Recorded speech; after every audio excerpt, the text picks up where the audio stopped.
আজ বাবনি শাক দিয়ে মুসুর ডাল করব। শাকটা ভালো করে বেছে ধুয়ে নিয়েছি আর মুসুর ডাল নিয়েছি। মুসুর ডালটা ধুয়ে প্রথমে সিদ্ধ করে নেব, শাকটা কুচিয়ে নেব। ডালটা ভালো করে ধুয়ে নিয়েছি, এবার ডালটা সিদ্ধ হতে দেব।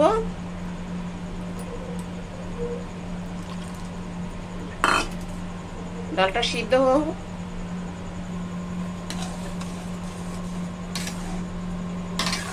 ডালটা সিদ্ধ হচ্ছে, এবার নুন দিচ্ছি, হলুদ দিলাম,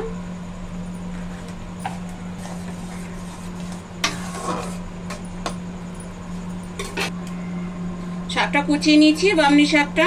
এবারে শাকটা দিয়ে দেবো ডালের মধ্যে।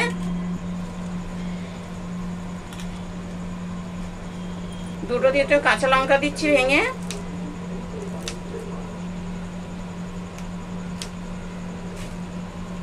এবার ডাল আর শাক পুরো সিদ্ধ করে নেব ভালো করে। শাক থেকেও জল বেরোবে।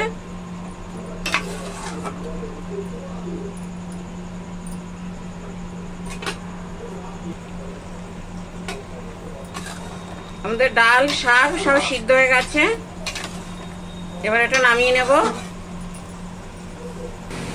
তেল গরম হয়ে গেছে, এতে কালো জিরে দিচ্ছি, দুটো তিনটে শুকনো লঙ্কা ভেঙে দিলাম, রসুন থেতো করে দিচ্ছি,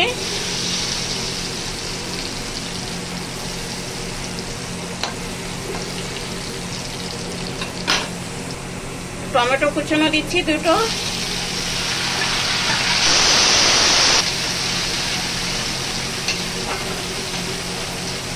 একটুখানি ধনের গুঁড়ো দিচ্ছি। মশলাটা ভালো করে ভেজে নেব।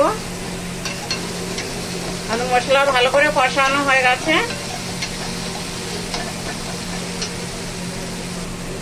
যে ডাল আর শাকটা সিদ্ধ করে রেখেছিলাম এটা দিয়ে দিলাম।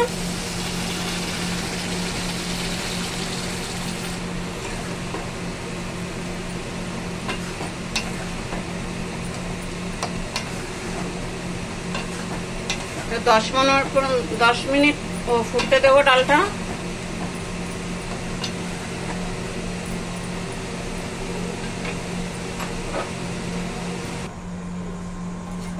আমাদের হয়ে গেছে মুসুর ডাল দিয়ে শাক, এবার নামিয়ে নেব।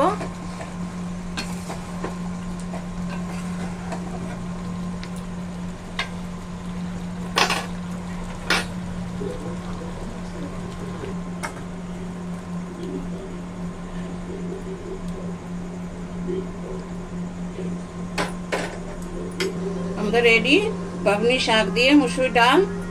এরকম বানাবেন, খুব ভালো লাগবে ভাতের সাথে।